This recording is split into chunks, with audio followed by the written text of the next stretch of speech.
El 9 de mayo de 2016, en el marco del Día Nacional de la Salud Materna y Perinatal, la Comisión Nacional de Derechos Humanos exhortó a todas las autoridades sanitarias del país a hacer efectivo el goce y disfrute del derecho humano a la salud, particularmente el de la salud materna y perinatal, evitando prácticas que atenten contra los derechos humanos de las mujeres durante el embarazo, parto o puerperio.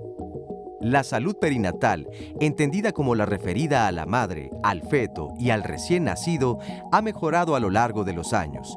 Estas mejoras reflejan los avances tecnológicos en los cuidados obstétricos y neonatales, un importante desarrollo de los servicios de salud materno-infantil. Sin embargo, los datos proporcionados por las encuestas demográficas sugieren que menos del 60% de los nacimientos son atendidos por personal calificado y menos del 70% recibe una o más consultas prenatales.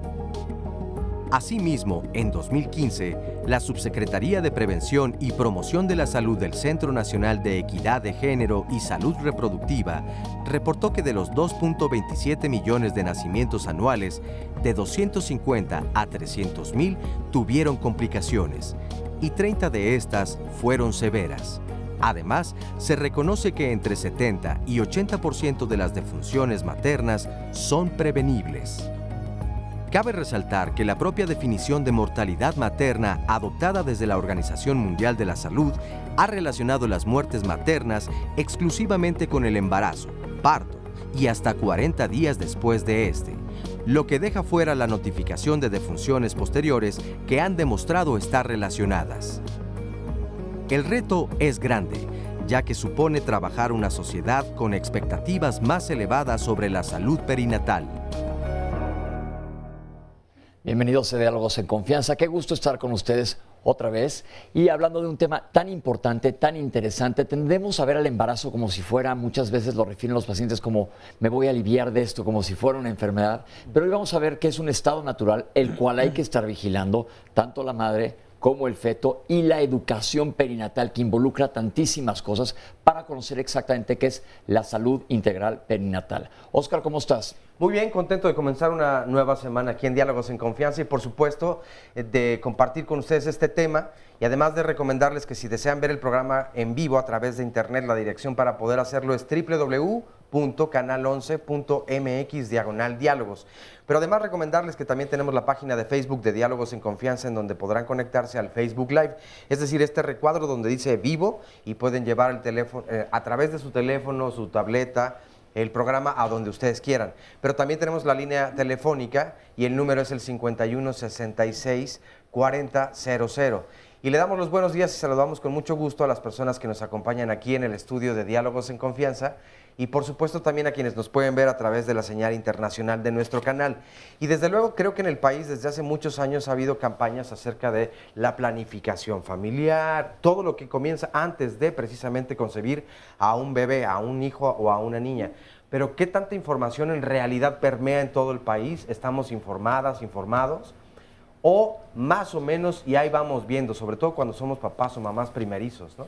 Yo creo que por eso es un tema importantísimo el día de hoy, y si no lo están viendo ahorita o se tienen que ir, lo pueden ver más tarde en nuestras redes sociales, porque yo creo que definitivamente es un tema que hay que ver en familia, porque todas las dudas que salgan, no duden, valga la pena la repetición, en enviárnoslas, porque recuerden que en el bloque 6 vamos a contestar todas sus preguntas si es que no salen. Les voy a presentar al panel de especialistas que nos acompañan el día de hoy. En primer lugar, primero las damas, la doctora Mirna Zulaye Godínez Enríquez, bienvenida doctora. Es subdirectora académica del Instituto Nacional de Perinatología Isidro Espinosa de los Reyes del INPER de la Secretaría de Salud. Nos acompaña también el doctor de allá para acá, Salvador Espino, subdirector de Investigación Clínica, también del Instituto Nacional de Perinatología. Bienvenido, doctor. Gracias. El doctor Rodrigo Zamora Escudero, director médico del Instituto Nacional de Perinatología, también. Bienvenido, doctor. Gracias. Y finalmente, el doctor Jorge Arturo Cardona Pérez, director general del Instituto Nacional de Perinatología. Doctor, qué bueno que estén Gracias, aquí con nosotros. Como digo, creo que es un tema muy interesante que básicamente no se conoce, y creo que en este tema y en países como el nuestro es clave que la gente tenga información. ¿Nos podrías definir qué es salud integral perinatal? Sí, fundamentalmente el periodo perinatal como tal se refiere a una etapa durante este proceso evolutivo, que perinatal 1 sería de la semana 28 del embarazo a la primera semana de vida del recién nacido, y el periodo perinatal 2 es de la semana 20 de la gestación a los 28 días de vida del recién nacido. En forma gruesa es como... Pero ustedes toman a la gente y educan gente desde antes de embarazarse. Sí, claro, por Eso supuesto. que vamos a ir un poco más adelante en el programa a hablar de esto, tienen todo un programa de adolescentes, etcétera. Entonces, básicamente, ¿qué es lo que ven ustedes en el Instituto Nacional de Perinatología? Porque tienen muchas especialidades. Sí, fundamentalmente el instituto aborda lo que podríamos llamar como el embarazo de alto riesgo. Actualmente estamos recibiendo cerca de casi 4.000 nacimientos al año, y hemos acotado mucho los criterios de ingreso. Básicamente son embarazos de alto riesgo. ¿Qué quiere decir embarazo de alto riesgo? Puede estar en relación con la propiedad de la madre o la patología materna que pueda acompañarla. Es decir, que haya enfermedades en la mamá que puedan comprometer la salud. Exactamente. Enfermedades subyacentes como es una cardiopatía, una enfermedad del corazón, o una enfermedad pulmonar, una enfermedad renal. Y hoy por hoy, pues todo lo que es diabetes, sobrepeso, obesidad, que ya colocan a todo eso embarazo de alto riesgo. Por otro lado, también un embarazo de alto orden fetal, es decir, un embarazo gemelar o triple, también es de alto riesgo. Y por supuesto la edad. Desgraciadamente el problema de adolescentes, como usted lo comentaba, es un problema delicado. Y un embarazo en mujeres menores de 19 años, por definición, es un embarazo de alto riesgo. Veíamos ahorita en la cápsula que se comentaba que no hay suficiente personal, no hay suficientes médicos que tengan capacidad de llevar a cabo este trabajo de una salud integral perinatal. Sabemos que en perinatología sí lo tienen, pero ¿cómo está el panorama del país en esto? ¿Cómo estamos especializándonos los médicos? ¿En qué andamos? Bueno, pues el INPER es líder justo en poder guiar a la población y también a los médicos para poder abarcar lo más que se pueda en este aspecto. La educación médica continua es uno de nuestros fuertes, y nosotros capacitamos aproximadamente unos 4.000 médicos que van a ir a otros lados precisamente a replicar todo este conocimiento. ¿4.000 médicos a cada cuánto? Anuales. 4.000 médicos son egresados digo, no necesariamente de perinatología como tal, sino de ramas de, ¿dónde pueden aplicarla? Me voy a adelantar un poco, siempre esto lo digo más tarde en el programa, pero siempre insisto yo en que cuando un paciente vaya a un médico, sea un médico certificado, ¿quién avala? ¿En dónde pueden buscar que con quien estén yendo esté verdaderamente cumpliendo con requisitos, sobre todo si son embarazos del tipo de lo que están platicando? ¿Hay alguna página en internet o algo? Bueno, en la actualidad todos los especialistas que trabajamos en el instituto tenemos las certificaciones correspondientes para hacerlo. Nuestra institución abarca especialistas en ginecología y obstetricia y prácticamente todas las ramas, las subespecialidades que se desprenden de ella, pero por supuesto también la neonatología, que digamos que es la cuna de la neonatología en México. Los especialistas que más capacitados en estas áreas se forman ahí en la institución, igual con su consejo respectivo. Pero ahora también una de las cosas que hemos tratado de hacer es que incluyamos otros expertos en áreas de la salud perinatal. Un ejemplo de esto, Pepe, es que ahora tenemos un cardiólogo fetal, por ejemplo. Tenemos cardiólogos de adultos que no teníamos en la institución. Tenemos una nefróloga. Es decir, cada uno de los expertos en diferentes áreas de la salud y en la problemática de salud que México enfrenta en la actualidad, los tenemos en la institución porque, como se mencionó anteriormente, la idea es englobar esto y no nada más dedicarnos a la ginecología, obstetricia y la neonatología, sino que se abarquen más aspectos de la salud en la prevención, en lo que México está padeciendo actualmente. Pero hablando nuevamente de la problemática del país, está ideal en perinatología, pero el país es mucho más grande y se queda miles de personas fuera de poder entrar a perinatología. Entonces, si está alguien en algún estado de la República y quiere consultar con algún médico especialista, hay un Consejo Mexicano de Ginecología, pero ¿qué otras credenciales tiene que tener el médico? Por cualquier persona que nos esté viendo que diga, me voy a meter al internet a buscar si mi médico está certificado. Creo que tocas un punto importante en el aspecto de cómo llegar al grueso de la población. estamos convencidos que no se necesita un especialista en medicina fetal con doctorados para dar la respuesta a la salud del país. También una de las cosas que estamos impulsando de forma importante es las enfermeras perinatales. O sea, pensamos que una de las respuestas más importantes para llevar salud a todos los rincones es la enfermería, y la enfermería perinatal forma una parte fundamental en lo que esta administración ha estado impulsando. Sabemos que ustedes en Perinato están súper capacitados, pero vuelvo a lo mismo, mucha gente no puede llegar porque están sobresaturados, como sucede con los institutos nacionales de salud en nuestra ciudad, pero el país es mucho más grande. ¿Qué otras instituciones, o si alguien ve que su embarazo no está funcionando adecuadamente, a dónde se pueden acercar? Sí, en general yo creo que los avances en cuanto a mortalidad materna y perinatal han sido importantes, aunque no suficientes. Tenemos que seguir trabajando en todo esto. Y nosotros estamos convencidos que la regionalización de los servicios de salud perinatal es parte del futuro de la salud perinatal en nuestro país, porque como tú bien dices, el alcance a ciertas áreas de la población, población urbana marginada o población rural, muchas veces es complejo.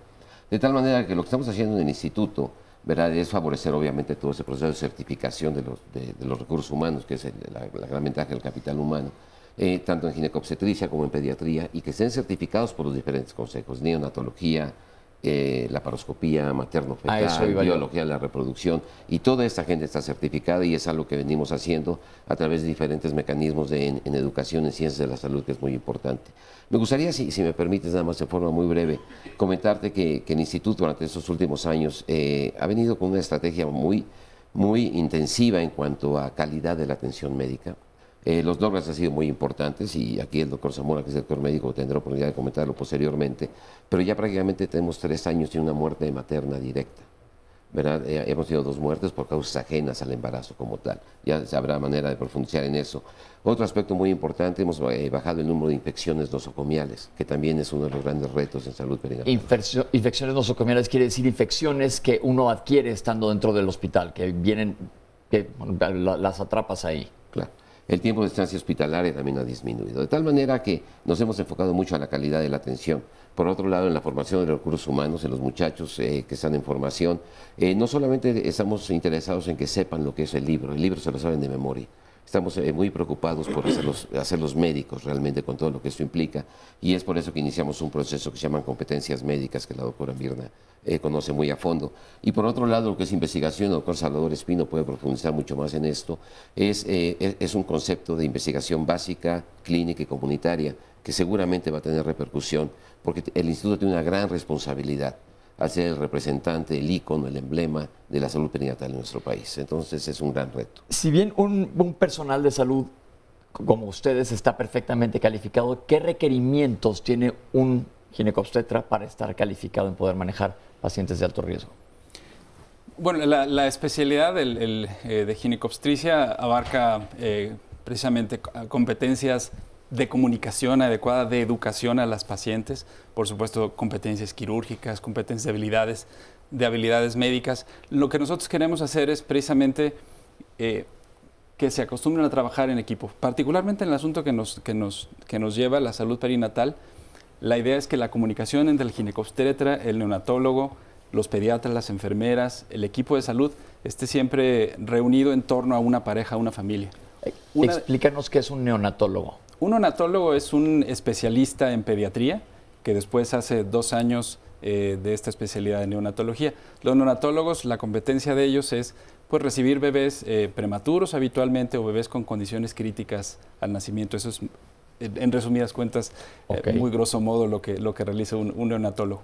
Y una de las cosas que estamos tratando de hacer también es que trabajemos mucho más en equipo. Como tú sabes, Pepe, tú eres especialista, eres gastroenterólogo. A veces es difícil conjuntar a los médicos en torno a un caso clínico, y eso es algo que en perinatología estamos tratando de hacer. Volviendo al tema, ¿qué es lo que necesita un ginecobstetra para poder llegar a esto? Yo creo que eso, el que pueda lograr trabajar en equipo con otros especialistas y sobre todo tratar de educar a las familias en las situaciones que están en torno a esto.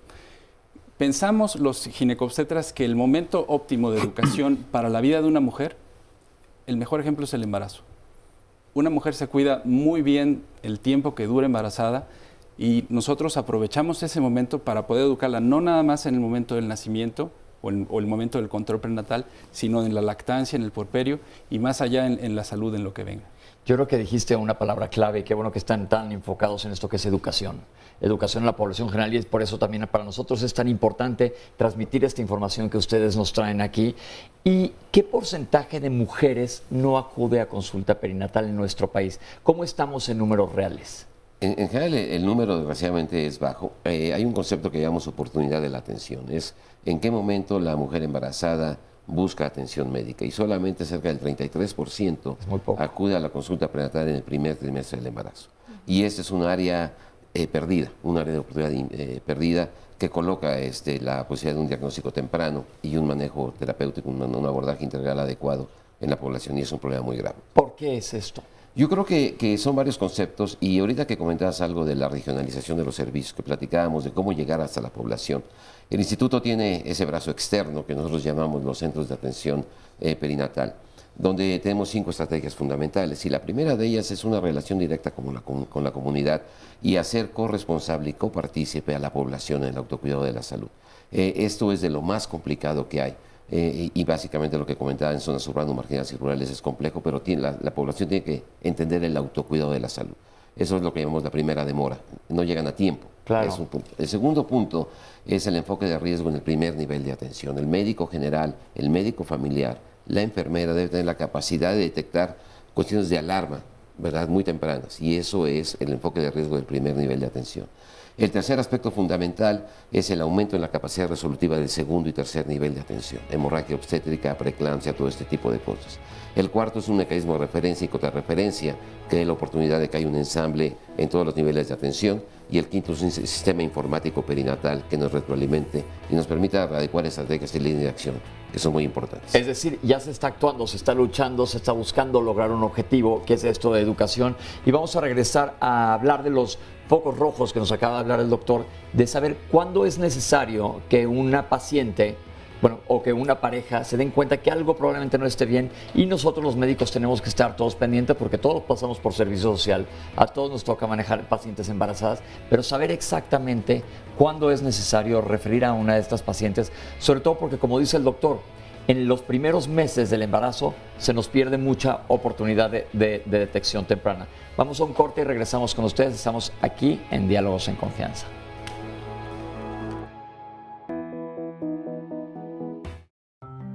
La Clínica de Medicina Adolescente es una clínica única por sus características en este país e incluso en Latinoamérica. La clínica se inauguró en 1998, en diciembre, en la administración del doctor Roberto Agüed Agüed, con el objetivo de atender a las mujeres embarazadas adolescentes menores de 16 años. En la adolescencia, por definición, incluye a mujeres y varones de 10 a 19 años, pero sabemos que las embarazadas entre más pequeñas, mayor riesgos y complicaciones pueden tener. Es por eso que nosotros vemos exclusivamente adolescentes menores de 16 años embarazadas. Las pacientes que hemos visto, hemos tenido pacientes de 9 años, la más pequeña, y la mayor de 17 años. Nosotros atendemos en general por día, estamos viendo un aproximado de 12, 13 pacientes, a veces pueden ser 17, pero en general vemos por año aproximadamente 300 o 350 nacimientos por año. Sin embargo, tenemos en nuestros archivos, en nuestro registro diario, tenemos un aproximado de 8.350 pacientes registradas. Nacimientos son 350, pero por año damos un aproximado de 2.300 consultas, lo que quiere decir que vemos una embarazada 3, 4 o 5 veces, dependiendo de la situación clínica que la paciente tenga, y en general es lo que hacemos. Los resultados que tenemos en la clínica en esta clínica de medicina del adolescente son por demás exitosos. Hemos logrado evaluar adecuadamente las principales patologías que tienen estas niñas adolescentes, y yo me permitiría decirles que una clínica de embarazo adolescente como esta no hay en el mundo que atienda a pacientes tan pequeñas y que tengamos resultados perinatales tan fabulosos. Nuestro principal problema es que quisiéramos que no se nos embarazaran, ¿no? Nos encantaría hacer una prevención primaria, esto es, que no se embarazaran, porque la gran mayoría de nuestras adolescentes, el 90-95% son embarazos no planeados. en estas niñas pequeñas. La gran mayoría utilizan de una manera defectuosa el método anticonceptivo, que generalmente es un condón, lo que ellas utilizan, pero estamos trabajando de una manera muy fuerte específicamente en prevenir un segundo embarazo. Nuestro trabajo fuerte es prevenir complicaciones y sobre todo darles una asesoría anticonceptiva para evitar que se nos vuelvan a embarazar. Todas nuestras pacientes se someten a un protocolo de estudio, todas nuestras pacientes se someten a un protocolo de control prenatal. A todas les hacemos un cultivo de tanto para problemas infecciosos urinarios, para problemas genitales. A todas nuestras pacientes las evalúa la nutrióloga, a todas las pacientes las ve el psicólogo. Entonces este abordaje nos permite tener resultados francamente muy exitosos. En general nuestras pacientes terminan su embarazo de término. En general, nuestras pacientes tienen bebés con buen peso al nacer, que cuando comparamos nuestros resultados con resultados en Latinoamérica, por ejemplo, o cuando comparamos resultados nuestros con alguna otra clínica que ve embarazadas adolescentes en el país, realmente nuestros resultados son muy exitosos. Y ese éxito que tenemos es precisamente ese abordaje multidisciplinario que el Instituto Nacional de Perinatología nos permite, por ser una prioridad nacional, la atención del embarazo no planeado. Gracias por esta cápsula interesante, y lo dice la doctora muy claramente, es primordial esto de salud en adolescentes, y volvemos a lo mismo, educación. Dice ella que el objetivo sería ideal que no se embarazaran, pero tenemos este problema. ¿Qué tan severo es este problema en nuestro país? Es un problema muy serio. La tasa de embarazo adolescente se ha incrementado en los últimos años. Estamos en 77 por 1000 actualmente, solamente por debajo de Brasil y Colombia en Latinoamérica. Son los únicos que están peor que nosotros en ese aspecto. Y como bien se comentaba, esta es una cosa tipo multifactorial, donde el sector salud creo que ha asumido su responsabilidad de una manera creo que bastante razonable, pero el aspecto de educación y desarrollo social está perfectamente bien demostrado que a mayor pobreza en educación, a mayor pobreza en desarrollo social, mayor es el número de embarazos. Y si uno analiza las zonas urbano-marginadas, esa pobreza urbano-marginada de nuestro país, que ha venido creciendo por la transición demográfica que estamos viviendo, nos coloca en una situación bastante compleja. Además, vale la pena comentar que el aspecto de salud mental, adicciones, violencia y muchos otros aspectos son importantísimos. En las clínicas de adicciones en el Distrito Federal, por ejemplo, el 77% son niñas adolescentes las que acuden a pedir ayuda, y esto está muy relacionado también con otras cosas, como es el alcoholismo, adicciones, embarazo no planeado. La Estrategia Nacional para la Prevención del Embarazo Adolescente, la ENAPEA, tiene perfectamente muy bien planteado las estrategias y líneas de acción. Creo que el gran reto, como sucede en muchas otras cosas, es la implementación de todo esto, y es en lo que hemos venido trabajando, y con el esfuerzo de la clínica, que pues ya tiene bastantes años, casi 20 años de funcionar el instituto, creo que hemos tenido algo de impacto también a nivel nacional. Una pregunta, viendo esta cápsula me pongo a pensar, ¿por qué es un embarazo de alto riesgo un adolescente? Mira, es muy interesante tu pregunta. La clínica del adolescente, como lo dice la doctora Lira, ha sido una historia de éxito, una de las muchas historias de éxito que hemos tenido ahí en el instituto, y demuestra de forma muy clara cómo un adecuado apego temprano a un control prenatal puede modificar muchos factores de riesgo. Cuando pensamos en población adolescente, pensamos en ruptura de membranas, en parto pretérmino, en preeclampsia, en una serie de complicaciones, infecciones, etcétera, que pueden ensombrecer el pronóstico perinatal. Sin embargo, en la clínica del adolescente tenemos una muy baja incidencia de todas estas complicaciones. ¿Por qué? Porque es un caso donde llegan las chicas temprano en el embarazo, con un control muy estricto, con un manejo interdisciplinario, transdisciplinario, donde se abordan las principales problemáticas de esta población. Yo te cuento que cuando yo hice mi doctorado, tenía una cohorte de pacientes con muy alto riesgo de preeclampsia, donde yo esperaba tener más o menos 40 por cada 100 mujeres que entraban al estudio. Las metimos con nutrición, con psicología, con un manejo integral desde el inicio, y bajamos de forma importantísima la incidencia de preeclampsia.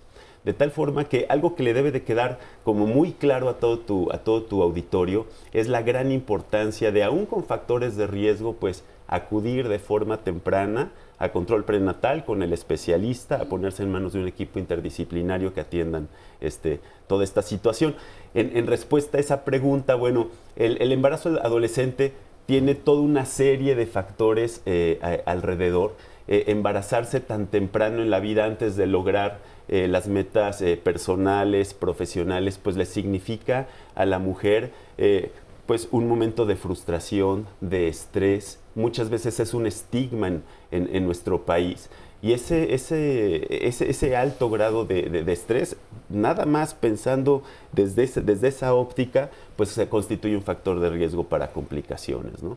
Igual todo lo que está alrededor de embarazarse en la adolescencia, una pareja que no es estable, un embarazo que no es planeado, en donde no se ha creado un entorno alrededor para poder cuidar como debiera de ser este embarazo, pues sí implica cuidados particularmente especiales alrededor, pero si acudimos de forma temprana a una clínica como la de la doctora Lira, en donde se da una atención tan completa, pues abatimos los riesgos. Una cosa importante que me surge la pregunta escuchando esto, y hablamos hace un momento de focos rojos, este es un tema definitivamente en donde el ámbito social va totalmente enlazado con la parte médica que estamos hablando el día de hoy aquí, pero me voy a lo mejor adelantar en cuanto a complicaciones. Preeclampsia, nada más les voy a pedir si les expliquen en un momento rapidísimo qué es preeclampsia y cómo es que se puede prevenir, porque evidentemente han disminuido con este estudio que hiciste esta corte, disminuyeron la incidencia teniendo una expectativa de resultados mucho mayores. ¿Cómo se logra eso? No sabía yo, y ahora que escuchas dices, bueno, hay que todos estar alertas de focos rojos para saber qué es lo que se puede hacer. Pepe, tú sabes, como Instituto Nacional de Salud, adquirimos un compromiso en adicional a atender embarazos de alto riesgo y educar a la población y también a la comunidad médica, pues a responder las preguntas relevantes en el terreno de los problemas prioritarios de salud perinatal en México. Y preeclampsia pues está en primer plano. Dos complicaciones del embarazo, preeclampsia y hemorragia posparto, ocupan casi el 50% de nuestras muertes maternas. El año pasado 46% entre estas dos patologías. Algunos años en primer lugar preeclampsia, en algunos años en primer lugar hemorragia. Pero lo más alarmante de todo es que se trata de dos complicaciones que ocasionan muertes prevenibles. Ninguna mujer debería de morir el día de hoy por preeclampsia o por hemorragia. ¿Nos puede decir qué es preeclampsia para la gente que no sepa lo que es? Claro, Pepe. La preeclampsia es una complicación del embarazo en donde en etapas tardías empieza a subirse la presión y también empiezan a perderse proteínas por la orina. El común denominador es que hay una alteración en la vasculatura de todo el organismo, lo que genera complicaciones a nivel hepático, a nivel cerebral, a nivel renal, que llevan a una disfunción, a un problema, complicaciones en todo el organismo de la mamá. Esto ocasiona hemorragia a nivel cerebral y esa es la primera causa de muerte por preeclampsia. La situación es que preeclampsia ocurre desde muy temprano en el embarazo y esta cadena de acontecimientos que a la postre llevan a una serie de complicaciones pueden ser detectadas tan temprano como la semana 11 a 14. Desde el primer trimestre del embarazo podemos identificar algunas características que nos deben de poner sobre alerta para poderle poner mucha más atención a esa mamá, ¿sí? Y manejar, como decimos todos los lunes aquí, mientras más temprano se detecte, es mucho más fácil manejarlo. Pero estamos hablando que ustedes tienen la capacidad de detectarlo en etapas muy tempranas y no nos llegan las pacientes hasta etapas más tardías. ¿Hay algunos focos rojos de los que podamos hablar, decir, es un embarazo que podría tener complicación, que la paciente o su pareja se pudieran dar cuenta? Mira, tenemos características en antecedentes y en la historia clínica donde debemos de ponerle mucha atención. Por ejemplo, el antecedente de preeclampsia en un embarazo previo es fundamental. Okay. El embarazo en los extremos de la vida reproductiva. Igual también el embarazo en condiciones de sobrepeso u obesidad, que es una condición alarmante actualmente en nuestro país. Y te voy a interrumpir ahí un poco. ¿Qué puede pasar? Porque aquí nosotros insistimos muchísimo en sobrepeso y obesidad. Aquí en Diálogos en Confianza tenemos programas que hablamos del tema enteros por si los quieren checar en YouTube. Pero, ¿qué sucede en un embarazo de una paciente con sobrepeso o obesidad? La condición de sobrepeso y obesidad es una condición inflamatoria de forma generalizada en el organismo, que ya de por sí constituye un factor de riesgo individual para preeclampsia y múltiples complicaciones. Parte de la consejería de control preconcepcional, es decir, toda esta serie de cuidados antes de embarazarse incluyen, pues, llevar a la futura mamá a un peso teórico, un peso ideal antes de embarazarse. Pero solamente por obesidad, la futura mamá, incrementa 2.5 veces la probabilidad de tener preeclampsia. Es un factor de riesgo modificable y pues de ahí toda la serie de esfuerzos que en toda la Secretaría de Salud hacemos para poder llevar a toda la población a un peso teórico antes del embarazo. Perfecto. Entonces estamos hablando de cosas que se pueden atender que antes de que suceda ninguna complicación. Por eso preguntaba yo de los focos rojos. Oscar, ¿qué nos dice la gente allá afuera? A propósito de los focos rojos, nos dice Betsabe Vadillo o Betsabe de Bandera, ¿cómo tener un parto sin dolor? En trabajo de parto, ¿cómo respirar? Y nos agrega, ¿qué riesgos tenemos nosotras las mujeres de 39 años? Por ejemplo, es mi tercer embarazo y he oído que por mi edad puede ser considerado un embarazo de alto riesgo. Sin embargo, nuestro primer bebé es el tercero que tendrá, entonces no sé si exista alguna situación distinta. Yo me atendí desde el momento en que supe que estaba embarazada y me ingresaron a urgencias con 2 de dilatación y mi bebé con tendencia a taquicardia en la semana 40. Me dejaron que se me pasara el parto y mi bebé tuvo aspiración de meconio y muchas complicaciones más a causa de hipoasfixia. Creo que aunado con la atención que debemos tener nosotros, también debe haber un poco de humanidad en las instituciones. No se valen las negligencias cuando se trata de vidas. Los cuneros están llenos de bebés que tomaron líquido o tuvieron otra complicación debido a que te dejan hasta que se les da la gana, opina May Schiller. Aurora Estrado Romo nos dice, yo tuve a mis 2 hijos en perinatología. El primero nació de 25 semanas. Tuvimos una excelente atención, tanto médica, psicológica y moral, por parte del personal del instituto.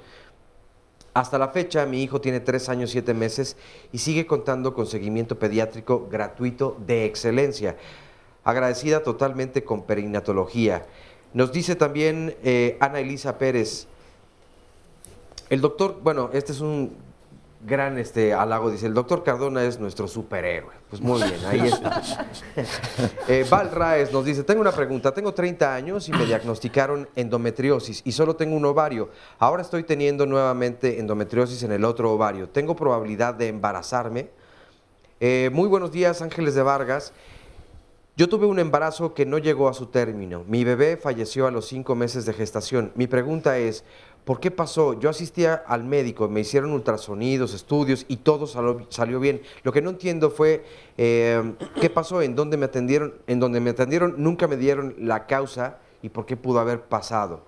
Roberto Cardoso, mucho se habla que prevalece el uso de la cirugía cesárea. Den datos de cómo está la incidencia de estas prácticas médicas. Por desgracia, la deshumanización en la atención médica ha llegado al hecho de anteponer los beneficios económicos. Ya dialogando en confianza, ¿tendrían el valor de pasar este cuestionamiento al aire? Pues allí está, Roberto, pero además, justo hace un par de semanas hablamos acerca de ese tema, lo que tú estás planteando, precisamente si algunos médicos entonces por tener tal vez más partos durante el día y económicamente verse más beneficiados, recurren a esto, o mamás y papás que deciden simplemente para tal fecha porque una semana después nos vamos de vacaciones.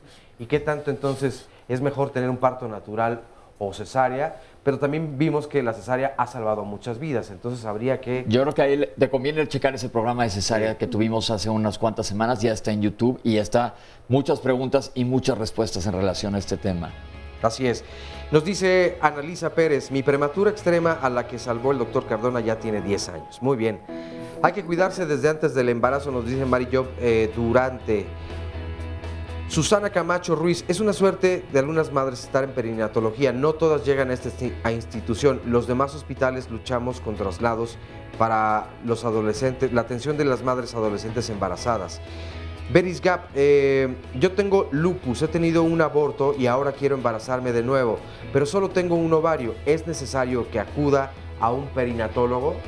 Y por otro lado, en las llamadas telefónicas y en las redes sociales como Twitter, nos dice, por ejemplo, también Maggie M. Futuras mamás, no se pierdan el programa porque de verdad está muy bueno. Excelente tema, siempre va a ser importante tener información sobre la salud y más aún cómo cuidarnos. Sagrario A. Pausa y regresamos, no se vayan.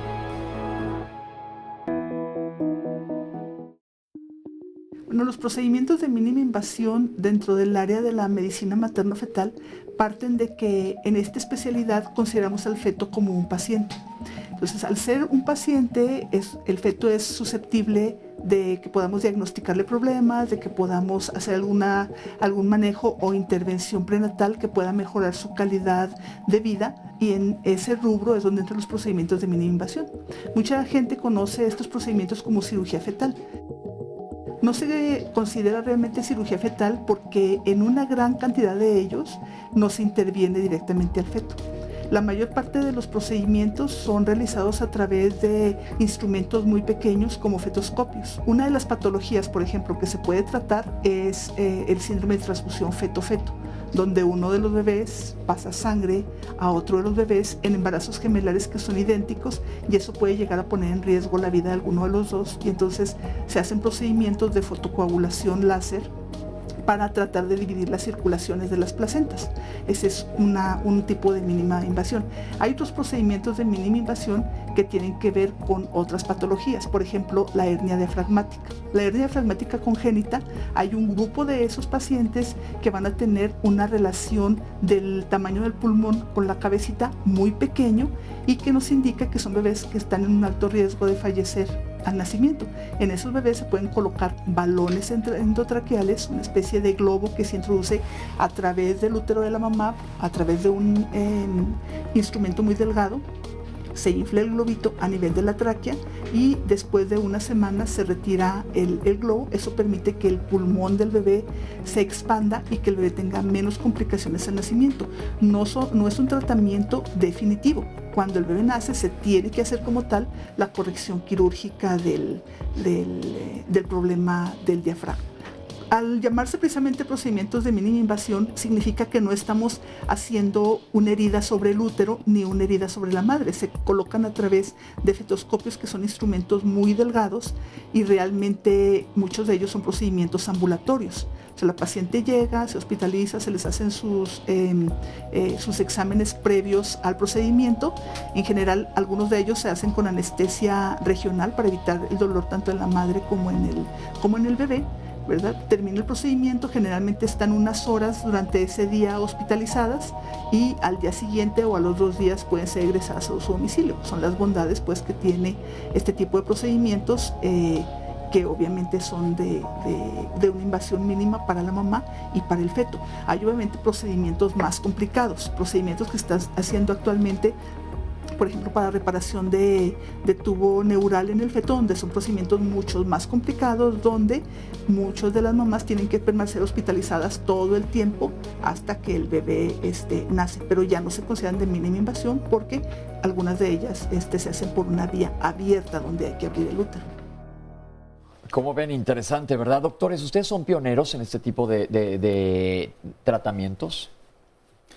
Sin duda, la medicina perinatal o la perinatología como subespecialidad ya tiene más de 25 años en el INPER, y posteriormente, cuando ya adquirieron el reconocimiento universitario, la especialidad se conoce como medicina materno-fetal, y la verdad es que en perinatología es donde empezó a ser reconocida especialidad, y formamos alrededor de 12 especialistas cada año.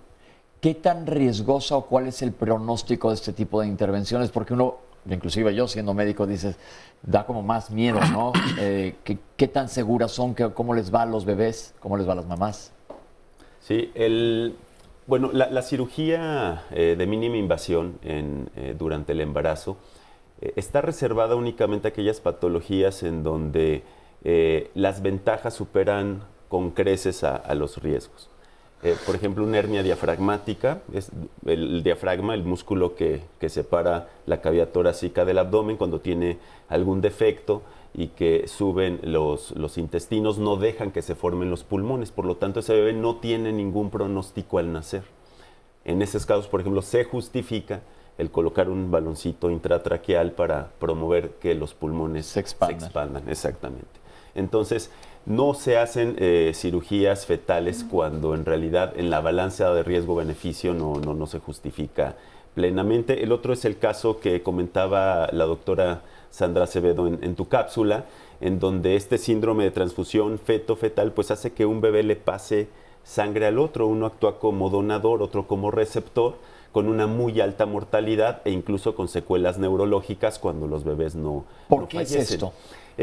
Están conectadas las circulaciones en dos gemelitos y sucede como un fenómeno de válvula en donde la sangre pasa de un bebé hacia el otro. Entonces un bebé crece mucho, el otro se queda muy, muy pequeñito y el que está soportando todo el volumen hace una insuficiencia cardíaca. Porque es demasiado volumen para Exactamente. manejar. Ahí la alternativa es meter un fetoscopio, identificar muy bien la placenta y los vasos comunicantes y con un láser, una fibra muy delgadita, se cauterizan las comunicaciones y se separan las dos placentas. Se hacen dos placentas con separando estos vasos. En ese momento cada bebé tiene su propia placenta y crecen perfectamente bien los dos, se acabó el problema, no es que uno esté soportando al otro. Exactamente. Y son cirugías que, como nos explica el doctor, el riesgo es muchísimo peor si no se hace nada y tienen buen pronóstico.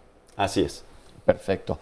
Se pueden diagnosticar muchas enfermedades cuando se tiene una salud íntegra perinatal, pero ¿cómo podemos exhortar o invitar a los pacientes para que acudan? Porque mucha gente que nos está viendo dirá, hijo, tendré que ir yo al Instituto Nacional de Perinatología. ¿Qué es la recomendación general? Bueno, pues sin lugar a dudas, creo que es muy importante que cada pareja que está considerando embarazarse vayan antes con un especialista, ya sea ginecólogo, o incluso si la paciente tiene alguna patología de base, es decir, alguna enfermedad renal, hepática, algo que sea muy importante. Cualquier enfermedad crónica que tenga la mamá, que sí, vayan desde antes. Sí, por ejemplo, algún trasplante renal, VIH, SIDA, situaciones de ese tipo. Es muy importante que antes vayan con algún especialista para que vean si son elegibles y con toda honestidad el especialista les diga el pronóstico, porque hay que recordar que en el embarazo todos los sistemas se ponen a prueba y por lo tanto el cuerpo se estresa y es mucho más fácil que existan complicaciones maternas y por ende van a haber complicaciones fetales. Y eso a la vez hace que muchas veces los neonatos no tengan un buen crecimiento y requieran estar hospitalizados. Y todo eso se puede prevenir o a lo mejor se puede modificar con algún tratamiento muy temprano y por eso es que hacemos tanto énfasis en que esto se realice. Esto yo creo que es muy importante porque el doctor lo comentó desde el principio del programa, la palabra planear. Muchísimos de los embarazos no son planeados y ahí, bueno, ya es otra historia que ya comentamos un poco, pero toda la gente que sí quiere tener hijos, es importante que conozcan a su ginecobstetra desde antes y planeen. Inclusive, no sé qué opinen ustedes, que todas las mujeres tuvieran contacto con un ginecobstetra desde antes de iniciar su vida sexual probablemente, para saber de métodos anticonceptivos, porque ahí estamos entrando en educación médica y saber qué es lo que quieren hacer. Digo, cada quien es responsable de su vida, pero es mucho más responsable cuando llevas tú las riendas de tu caballo. Oye, dos cosas rápidamente, Pepe. A propósito del Instituto de Perinatología, nos dicen también acá, Nadia Aguilar, ¿dónde me puedo atender si no me aceptan en el Instituto de Perinatología? No me he podido embarazar y además por mi edad necesito ir a otro lugar. Por otro lado, Carla Méndez nos dice, estoy viendo el programa y me parece importante el tema, pero agradeceríamos que consideren que no todas las mujeres somos atendidas en el instituto. Entonces, desde luego sí hay mucho deseo. Y por otro lado, con respecto a lo que tú tocabas, fíjate que recuerdo de mi abuela materna que decía, es que en realidad la educación hacia los hijos o el prepararse comienza desde 15 o 20, 25 años antes. La información que podamos recibir desde antes, saber qué especialistas debemos acudir, pero todo este tipo de situaciones me parece importante y es una preocupación genuina de la población. Si no hay los especialistas suficientes para que me atiendan en caso de una complicación durante de mi embarazo o previo al mismo, o no nos podemos embarazar, en fin, todo lo que tiene que ver con la salud perinatal, tanto el bebé como la madre, ¿a dónde asistir cuando no tienes los recursos económicos o la posibilidad? Es decir, también había por allí un comentario de una persona que decía, yo estoy trabajando en otro estado de la República donde ni siquiera podemos entender la lengua de el lugar, de la región. Claro. Entonces es difícil comunicarse y tienen que, desde luego, echar mano de toda la gente que está alrededor, de las parteras, que es ayuda muy importante, que también lo veíamos en el programa hace un par de semanas, pero todo esto que, pues, desde luego, forma parte importante de la calma o el estrés que pueden vivir la pareja o mamá o papá. Ok, pues sí, doctora. Bueno, yo creo que efectivamente no existen a nivel nacional tantos hospitales como perinatología. Sin embargo, nosotros sí llevamos el récord de nuestros especialistas, de nuestros egresados, de dónde se encuentran, y hemos hecho algunos cálculos y sabemos que, por ejemplo, en algunos lugares existe, por ejemplo, uno de nuestros especialistas por 30 mujeres embarazadas de alto riesgo. Hay otros lugares donde tenemos un especialista por cada 70 y hay otros lugares donde existe uno en 300, uno por 300 mujeres embarazadas de alto riesgo. Yo creo que ahí es muy importante que si se tiene alguna de estas patologías, la misma mujer piense en buscar con mucho tiempo antes justo esa asesoría. Puede googlearlo, puede buscarlo. Yo creo que ahí está justo que esa pregunta es clave en este programa, porque no, obviamente en el instituto no cabe la gente, nos pasa como nos pasaba en nutrición, que se están desbordados los institutos nacionales de salud, pero estos médicos que están preparados, ¿cómo los encuentran? Bueno, yo creo que es importante buscar como egresado del Instituto Nacional de Perinatología, pero también hay otros lugares, porque bueno, perinatología no es únicamente el semillero, sino que existen otros cursos de especialidad. Y simplemente con encontrar que el mismo médico se ostente como que él atiende embarazos de alto riesgo, creo que eso es algo muy importante. También hay que recordar que hay algunas patologías que no nada más van a ser atendidas por el mismo ginecólogo. Hay veces en que yo, viendo a una paciente, tengo necesidad de mandarla con un genetista. Entonces, bueno, dependiendo de lo que cada paciente tenga, también que ella vea cuál es el especialista encargado de esa patología. Si estamos hablando que hace mucha falta de educación, lo primero que tiene que quedarles claro a toda la gente que nos está viendo es que vayan con el médico adecuado y él sabrá decirle te toca ir con tal, te toca ir con tal, que él sea ya el que lleve las riendas y las dirija hacia dónde.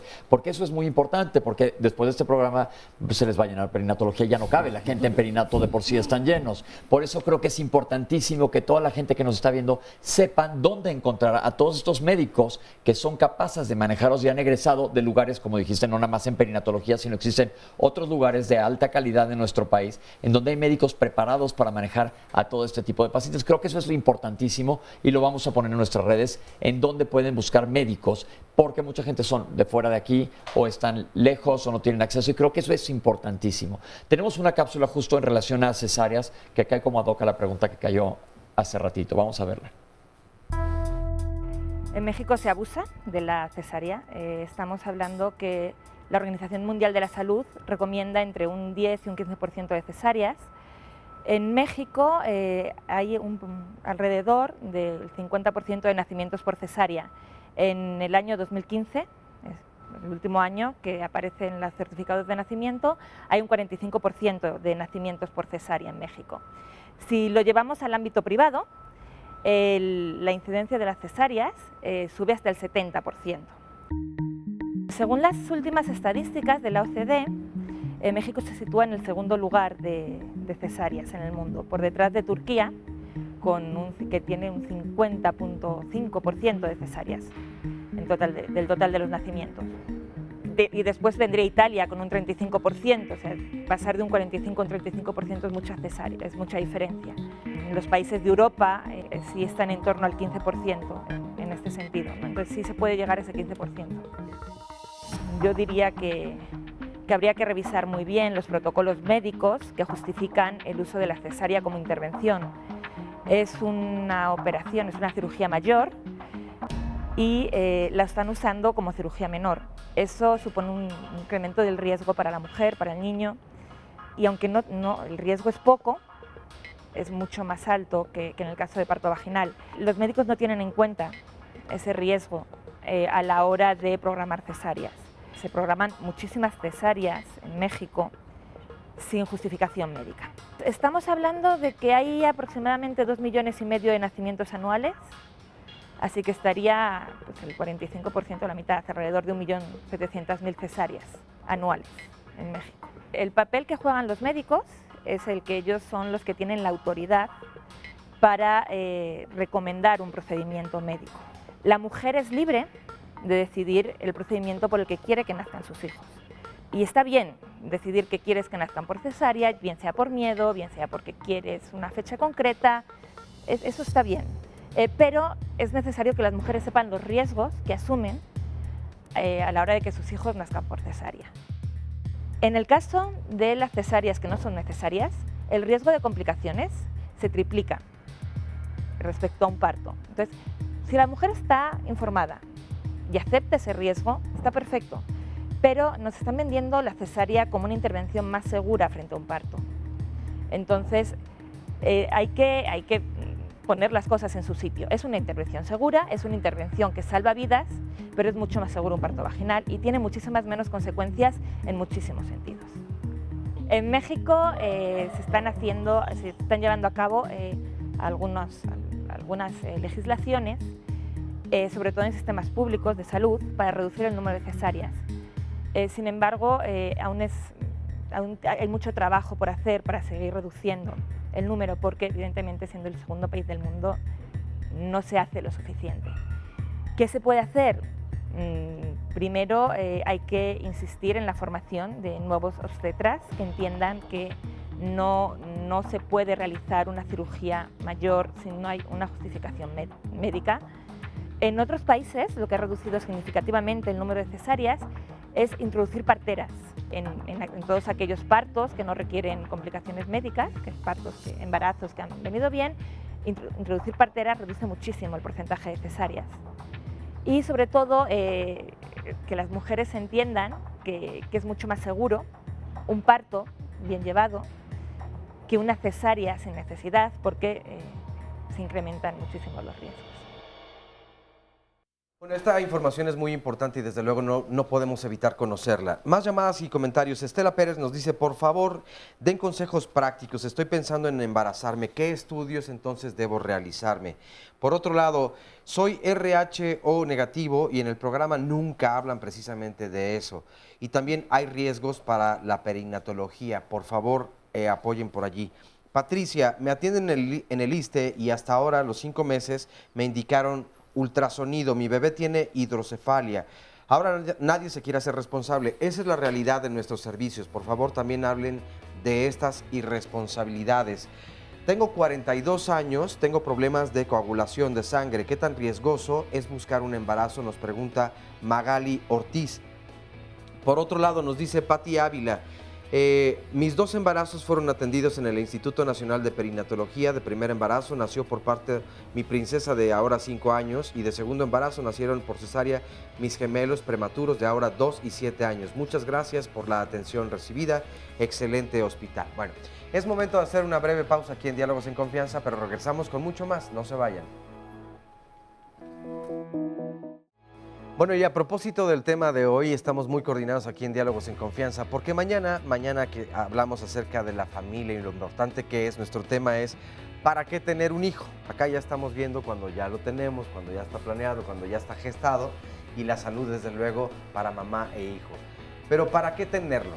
En realidad nos hacemos esta pregunta. Tradicionalmente, pues todos pensamos, bueno, socialmente es una tradición, o en mi familia normalmente todos y todas tenemos de 5 a 10 hijos, bueno, eso era antes, ahora evidentemente ya no, pero a lo mejor seguimos precisamente eso, simplemente los pasos que nuestra familia ha dado, pero nos preguntamos en el fondo, ¿queremos en verdad embarazarnos, tener hijas, tener hijos? ¿Cuántos hijos, cuántas hijas vamos a tener?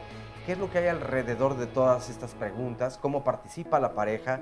¿Cómo la sociedad justamente ejerce una presión sobre los novios o los papás?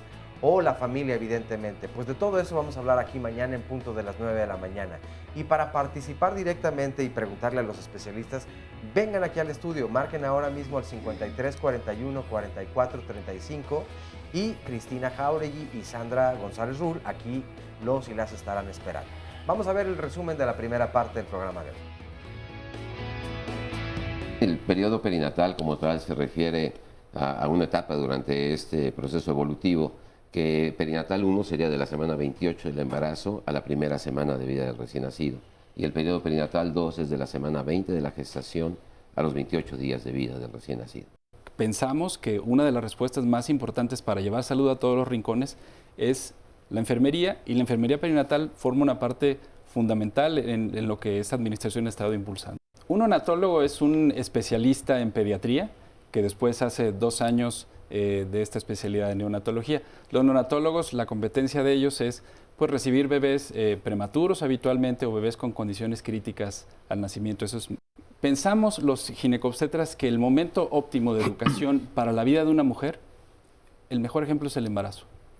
Una mujer se cuida muy bien el tiempo que dura embarazada y nosotros aprovechamos ese momento para poder educarla no nada más en el momento del nacimiento o el momento del control prenatal, sino en la lactancia, en el puerperio y más allá en la salud, en lo que venga. Hay un concepto que llamamos oportunidad de la atención. Es en qué momento la mujer embarazada busca atención médica y solamente cerca del 33% acude a la consulta prenatal en el primer trimestre del embarazo. La tasa de embarazo adolescente se ha incrementado en los últimos años, estamos en 77 por 1000 actualmente, solamente por debajo de Brasil y Colombia en Latinoamérica. El aspecto de educación y desarrollo social está perfectamente bien demostrado que a mayor pobreza en educación, a mayor pobreza en desarrollo social, mayor es el número de embarazos. La Estrategia Nacional para la Prevención del Embarazo Adolescente, la ENAPEA, tiene perfectamente muy bien planteado las estrategias y líneas de acción. Cuando pensamos en población adolescente, pensamos en ruptura de membranas, en parto pretérmino, en preeclampsia, en una serie de complicaciones, infecciones, etcétera, que pueden ensombrecer el pronóstico perinatal.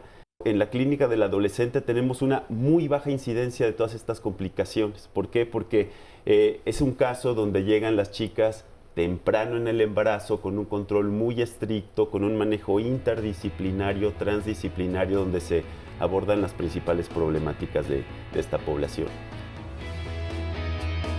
Ahora estoy aquí sentado con pacientes que nos quieren dar algunos de sus comentarios. Tania, ¿cómo estás? Hola, muy bien, buenos días. Estoy muy agradecida de estar aquí con ustedes porque nos hicieron la invitación. Pero ahora cuéntanos por qué estás aquí, cuéntanos cuál ha sido tu caso. Bueno, pues en realidad hace 1 año yo asistí al hospital de perinato para ver si me podían aceptar. Hace 3 años que tuve un segundo aborto, entonces precisamente por eso buscaba yo esa ayuda. A ver, te voy a llevar más con calma. Te has embarazado 2 veces antes de esta y los 2 los has perdido. Así es. ¿En qué semana más o menos? Entre la 8 y la 10, ya casi llegando a la 11. Ok, ¿y por qué es? ¿Tú sabes por qué es? No. ¿Nadie te ha dicho? Y ahorita estás embarazada. Así es. Ok, ¿y ya fuiste con el médico? Sí, ahorita me estoy tratando en el sector salud público y realmente pues yo siento que para los antecedentes que tengo debería llevar un mejor seguimiento y hasta este momento solo he tenido una consulta. A ver, te voy a hacer varias preguntas, Tania. Ya te hicieron una historia clínica general, me imagino, y exámenes de laboratorio. Te checaron si estás bien de enfermedades reumatológicas como lupus y artritis, etcétera. Me mandaron a hacer los laboratorios. Ahorita me dijeron que no hay cabida para mis laboratorios. Me parece que no hay esos laboratorios que me pidieron, entonces me los tendría que hacer yo por fuera. Y sí me los voy a hacer precisamente el miércoles. ¿Qué edad tienes? 23. Doctores, ¿qué le decimos a Tania? ¿Qué le conviene? Ella es una mujer joven que ha tenido 2 abortos en la semana 10 más o menos, a las 10 semanas, y está embarazada nuevamente. ¿Qué posibilidad tiene que es un embarazo de alto riesgo? Evidentemente, si ha tenido embarazos previos. ¿Qué le podemos recomendar a ella? Bueno, aquí habría que individualizar. Todo caso requiere de una individualización, una historia clínica completa, detallada, de ver exactamente en el momento en que fueron las pérdidas y la situación de las mismas. Normalmente cuando hay una pérdida gestacional recurrente hacemos una investigación que puede abarcar ciertos grados. Por ejemplo, después de 2 pérdidas podríamos tener que incluir algunas pruebas inmunológicas esencialmente, ver el momento es adecuado. Habitualmente las primeras semanas cuando hay una pérdida gestacional las causas son inherentes al huevo fecundado y muchas veces pues no podemos influir demasiado allí. Si hay más pérdidas podemos incluir estudios donde tenemos cariotipos a la pareja o inclusive si la pérdida se da nuevamente podríamos estudiar hasta el tejido del producto de aborto y también nos puede dar información. Ya estando embarazada, ya en la gestación, lo comentaba el doctor Espino anteriormente, la ventana más amplia de poder predecir el pronóstico del embarazo lo podemos lograr entre la semana 11 y la semana 14. Desde ahí podemos identificar si el riesgo de una paciente de forma individual, ahí podemos saber si realmente el embarazo va a comportar con un riesgo mayor de preeclampsia, inclusive de diabetes, inclusive de enfermedades genéticas o cromosómicas. Tania está en la semana 10. ¿Qué requeriría ella para que vaya a la preconsulta del instituto? Lo ideal en Tania es que le hagamos un estudio de ultrasonido alrededor de entre la semana 11 y la semana 14 para poder identificar el riesgo individual de ella. Una de las cosas que hemos dicho, Pepe, recientemente a los especialistas, una cosa que no nos gusta, es decir que las mujeres tienen una edad materna de riesgo. Todas las mujeres en cualquier edad pueden tener un riesgo y el mejor ejemplo es Tania. A sus 22 años tuvo condiciones de riesgo. Nosotros debemos en la actualidad individualizar el riesgo de las pacientes. Aún una mujer de 40 años que se embaraza, en estos estudios entre la semana 11 y la semana 14, no solamente son estudios de ultrasonido, son estudios de medición de algunas hormonas. Inclusive ya tenemos al alcance en la medicina en México el DNA fetal en sangre materna que nos puede identificar e individualizar el riesgo. Recientemente en una conferencia que nos invitaron a dar en nombre del INPER a Villahermosa, les decía yo eso a los especialistas, a los ginecobstetras. No se vale decirle a una mujer que es añosa. Eso a ninguna mujer le gusta, es discriminatorio a mi punto de vista. Ya podemos en la actualidad individualizar el riesgo y poder decirle a la mamá, tu riesgo es tal, tiene nombre y apellido. Estamos hablando de que normalmente los institutos nacionales de salud están muy saturados, pero es un caso, estamos hablando, ¿cuáles son los focos rojos? Comenzamos así el programa. Tener 2 abortos previos, 20 y tantos años de edad, sí son focos rojos que debe de estudiarse adecuadamente. Por supuesto. Y aquí lo importante es individualizar el caso, hacer una adecuada historia clínica y abordar el control prenatal de forma como lo hacemos en estos tiempos. Ok, Tania, entonces ya oíste las recomendaciones que te vamos a mandar a la perinatología, porque hay que saber qué es lo que está pasando, que te estudien, ¿ok? Sí, pues es que en realidad yo busqué alternativas previas a este embarazo. De hecho, asistí a, ¿cómo le llaman? Planificación, y me dicen que no, que en planificación lo que trabajan es con métodos anticonceptivos y no me pudieron ayudar para planificar este embarazo. Bueno, pues vamos a ver que ahora salga todo bien, ya nos vendrás a contar aquí cómo te fue. ¿Te parece bien? Me parece muy bien. Ok, gracias por compartir con nosotros, no, Tania. de qué, gracias a ustedes. Gracias. Y ahora, de nada, ahora está conmigo Lourdes. Hola, Lourdes. Hola, buenos días. ¿Qué nos vas a platicar tú? Bueno, yo estoy embarazada, tengo 7 meses y hasta ahorita he estado muy bien. ¿Es tu primer embarazo? No, es el segundo. Y bueno, no he presentado ninguna complicación. Ok, ¿estás llevando tu control perinatal? Sí. ¿Cada cuánto te están revisando? Una vez por mes. Una vez por mes, y te han hecho exámenes, te han hecho ultrasonido y todo va en orden. Sí, sí. Entonces, este es el caso ideal, que durante el embarazo se esté revisando. ¿Con qué frecuencia? Pues las consultas habituales son mes a mes y al final del embarazo las citas son más seguidas. Sin embargo, insistimos aquí, creo que lo más importante es las primeras semanas podemos individualizar el riesgo y dependiendo de cómo identifiquemos ese riesgo es que veríamos la periodicidad de las citas de tal o cual paciente. Okay. Creo que el punto más importante es la educación perinatal, lo que hablábamos desde el principio. O sea, si individualizamos el riesgo, inclusive una de las cosas que estamos por ya explorar en el instituto nuevamente es hacer un control prenatal grupal. Es decir, tener a las pacientes o tener a las embarazadas con sus familias, sus esposos, en un modelo de educación para que sepan qué es lo que va a pasar a lo largo de las semanas subsecuentes de gestación y qué es lo que va a pasar en el momento del parto. Es una de las herramientas más importantes para poder reducir el índice de cesáreas. El que la familia, no nada más la pareja, sino la familia, sepa qué es lo que viene, y esto está demostrado en todo el mundo que ha sido una herramienta toral para bajar el índice de cesáreas. Perfecto, gracias, Lourdes. Y hablando como estamos hablando de la atención completa, no nos vamos a enfocar únicamente en las mamás, sino también en el feto y en el niño. Y la alimentación básica del niño, y lo hemos insistido aquí muchas veces, la alimentación a seno materno. Y uno de los servicios que tienen en el instituto es un banco de leche. Vamos a ver. Bueno, ahorita nos encontramos en el banco de leche y el lactario del Instituto Nacional de Perinatología. El banco de leche pues prácticamente tiene 5 años trabajando desde que se empezaron los bancos de leche a nivel nacional. pero como lactario tenemos desde 1977, desde que el Instituto Nacional de Perinatología se fundó.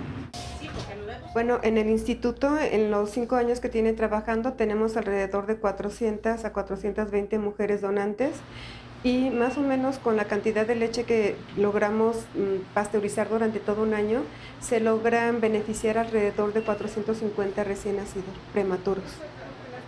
Un banco de leche humana es una institución o es un departamento que tiene como obligación es implementar o fortalecer la lactancia materna primero y posteriormente tiene la responsabilidad de enseñar a extraerse la leche, recolectarla, procesarla y entregar un producto seguro para un recién nacido. Se manejan 2 tipos de leche, la leche homóloga, que es aquella leche que va de la misma madre para el propio hijo, y la leche donada, que es toda aquella que las madres nos donan para aquellos niños cuyas madres en los primeros días no tienen suficiente leche para poder ser alimentados. El hecho que un niño reciba leche materna es como una iniciativa para poder disminuir la mortalidad a nivel nacional. La que nos traen aquí las mamás va directo para sus propios hijos. La que son donadas, muy pocas nos la vienen a traer porque el instituto también ofrece ir a recolectar la leche hasta las casas de las donadoras. Como nosotros lanzamos iniciativas, lanzamos mensajes de que nos llamen, que donen, las madres nos llaman y entonces nosotros hacemos una cita con ellas. Ya en su casa se va un médico, este médico le realiza una historia clínica y le realiza la prueba de VIH y además revisa la mayoría de sus exámenes de laboratorio. Y nosotros vamos a recolectar esta leche, de la cual va un médico que también está adiestrado para que durante todo el trayecto mantenga lo que se llama la red de frío. Aquí el 100% de los niños de la terapia intensiva reciben leche humana y el recibir leche humana significa que yo le estoy ofreciendo la oportunidad de que este niño no se vaya a ser alérgico a la proteína de la leche de vaca, que son los sucedáneos, que este niño pueda recibir algunas sustancias que lleva la leche, que pueda ser digerida mucho mejor la leche, el utilizar 100% leche humana, leche pasteurizada y leche de la propia madre, porque recibimos las 2 leches, reduce los procesos infecciosos a nivel intrahospitalario. El utilizar leche humana también genera que estos niños se enfermen menos, por decir así, está perfectamente demostrado. No nos vamos a cansar aquí en Diálogos de insistir de las cosas que son benéficas para el ser humano. Estoy con especialistas que saben. Doctores, díganos nada más un comentario de la leche materna y por qué es importante un banco. Bueno, no, la leche materna es... no hay nada mejor que eso. Por supuesto, lo sabemos perfectamente bien. Desgraciadamente, durante algún tiempo las campañas y el concepto social con respecto a la lactancia materna disminuyó de manera muy importante, tanto así que todos sabemos la cifra del 14% de lactancia materna exclusiva al 6º mes de vida. Es algo que ha venido retomando el país en forma muy importante. En el Instituto Nacional de Perinatología estamos en el proceso de nominación como hospital amigo del niño y de la niña. No hay, lo mejor que le puede pasar a un recién nacido es obviamente en un parto vaginal, es alimentado al seno materno. Se modifican muchas cosas, entre ellas el microbioma, y sabemos todo el aspecto inmunológico, la trascendencia que tiene todo esto. De tal manera que pues no hay para dónde voltear. Yo creo que el retomar la lactancia materna como debe ser, como parte de la evolución natural de la vida, es fundamental. ¿Y la importancia de un banco de leche? Muchísimo, muchísima. El instituto... pues vieron el banco de leche que tenemos, afortunadamente es un laboratorio, es una cosa muy bonita y cada vez hay más en México y se está retomando mucho más la idea y el concepto de la lactancia materna, regresar básicamente a la esencia, a las bases. Y es cualquier madre, cualquier madre que acaba de tener un bebé puede donar. Sí, tiene que pasar algunas pruebas obviamente desde el punto de vista infectológico, verificar que no haya ningún problema, pero sí cualquier madre podría donar, estrictamente hablando. Y la captación de leches de madre donadora que tenemos en el instituto se ha venido incrementando de una manera considerable en los últimos meses, y eso ha sido muy bueno para nuestros bebés prematuros. Muchas mamás con patologías de alto riesgo, por esas circunstancias, no pueden lactar, y este banco de leche, con leche pasteurizada, de madres donadoras, viene a solventar mucho, porque a un bebé prematuro alimentado con leche materna, su pronóstico en todos los mejora aspectos es mucho mejor. ¿Esta leche es únicamente para los bebés que están en el instituto? Básicamente. Ok. ¿Hay muchos bancos de leche en el país?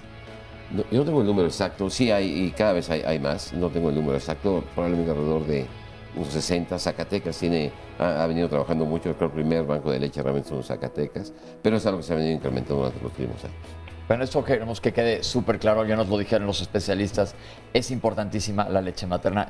Olvidémonos de todo. Oscar, tienes una llamada por ahí.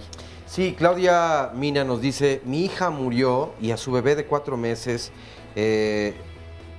no hay nadie que pueda amamantar. ¿Podemos ir al banco de leche para solicitar precisamente la misma? ¿Qué pasa en estos casos antes de irnos a corte? Tenemos que revisar la logística antes de dar una respuesta definitiva. Sí, porque dice que no hay nadie que amamante y se me hace una pregunta súper válida. Como dijo el doctor, hay que revisar la logística del caso porque probablemente este bebé pues también se beneficiaría. Tenemos que hacer un corte, pero regresamos con ustedes ahorita aquí en Diálogos en Confianza.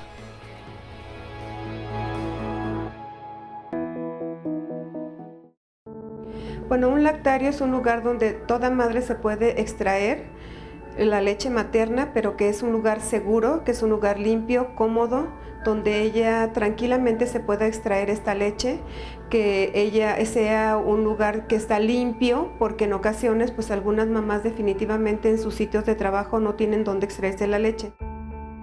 Que sea un lugar limpio, seguro, cómodo, donde la mamá se pueda extraer la leche segura. Se la puede extraer de dos formas, una de manera manual y la otra puede utilizar una bomba, pero la bomba solamente se recomienda aquí de manera institucional porque nosotros, el equipo, todo lo que se utiliza se esteriliza y aquí se les enseña cómo extraerse de manera manual. Tenemos un manual donde se les dice cómo se den los masajes, la forma como se debe de extraer para que ella no se lastime, no se deje moretones, no se dañe su pezón, y entonces es una manera que nosotros enseñamos a cada una de las madres, se les da una atención personalizada. Aquí, por decir así, tenemos 7 lugares, entran escalonadas, tenemos alrededor de 70 niños entre la terapia intensiva y la terapia intermedia, y ellas se vienen escalonando para poder entrar y extraerse la leche. Aquí hay una persona, Elsa, que está al pendiente de que la técnica sea la correcta, y en aquellas madres que inicialmente no tienen se les puede poner la bomba, y aquellas que ya tienen una buena producción, entonces ya tienen que hacerlo de una manera manual, porque incluso las características de la leche es diferente cuando se extrae con bomba a como cuando se extrae de manera manual. Pues la importancia de tener un lactario, pues donde haya cualquier mamá, es que es un lugar seguro. ¿Por qué? Porque algunas madres que trabajan incluso van y dicen, pues donde no me vean, y donde no me ven es en el baño, ese no es un lugar seguro, o donde no me vean es en mi escritorio. Tiene que estar limpio. Entonces nosotros aquí el área se limpia con gel alcohol, se les da un gorro, se les da una bata, un cubrebocas, un recipiente esterilizado seguro para que sea limpio. Entonces es muy importante los lactarios, porque son lugares seguros. De hecho, los lactarios que se han implementado, porque se han implementado ya lactarios en el Distrito Federal y posiblemente en la República, pero en el Distrito Federal se han implementado algunos. Estos lactarios tienen que tener esas características, tienen que ser un lugar seguro, un lugar limpio, deben de contar con un refrigerador, sí, con un extractor y un esterilizador y un sitio donde se puedan lavar perfectamente las manos para que esa leche que se le va a proporcionar a este niño sea una leche segura.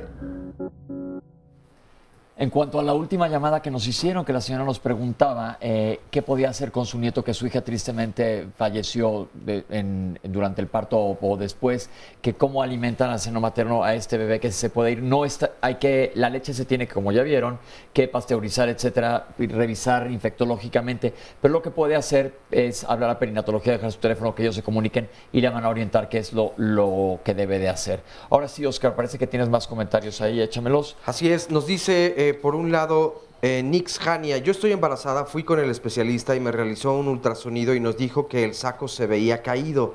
Me dijo que tenía que hacerme un legrado. Ya después con otro doctor me mandó un ultrasonido transvaginal y se ve bien el saco. Entonces el saco. Así es.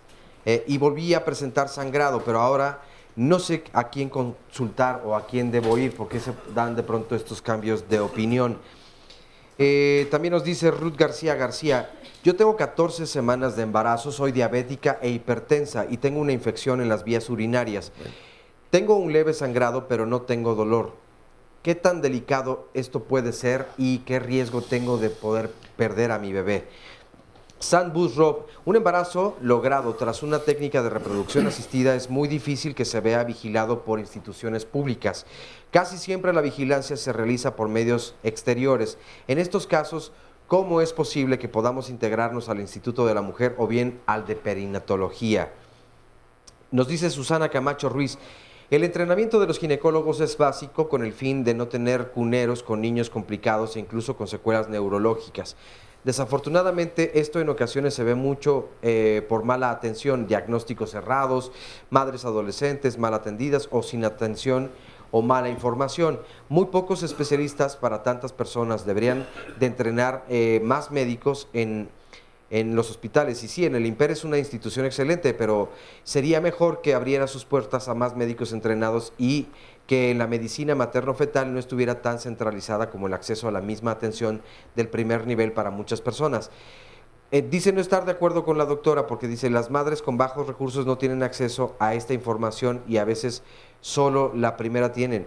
Las madres desconocen este tipo de información, no hay médicos o los que hay están mal entrenados o son pasantes en medicina. Debemos de recordar que el medio en el que viven algunas adolescentes embarazadas sin acceso a un recurso médico, sin libertad de acudir al mismo por las costumbres que les rodean, o el machismo o el rechazo por ser una madre adolescente. Yo creo que ahí es lo que yo decía, que este tema se une mucho con la situación social. Exacto. Entonces lo que buscamos aquí en Diálogos es darles información, qué es lo ideal. Sabemos que, pues tristemente no podemos aquí con una varita mágica resolver el problema de salud que existe social o no de salud o social en el país, pero con mucho cariño les damos toda la información. Mientras más armas tengamos, yo creo que definitivamente la educación es lo que mejor podemos, mientras más aprendamos, más armas tenemos para enfrentarnos al mundo y hacer esto algo mejor. Y decíamos hace rato acerca de la educación, la cultura, ¿no? Y en este caso, yo comentaba hace rato de Lavinia Valerio, que decía, pues aparentemente todo es muy bonito, pero ella trabajó en el IMSS hace años y entonces que nos compartía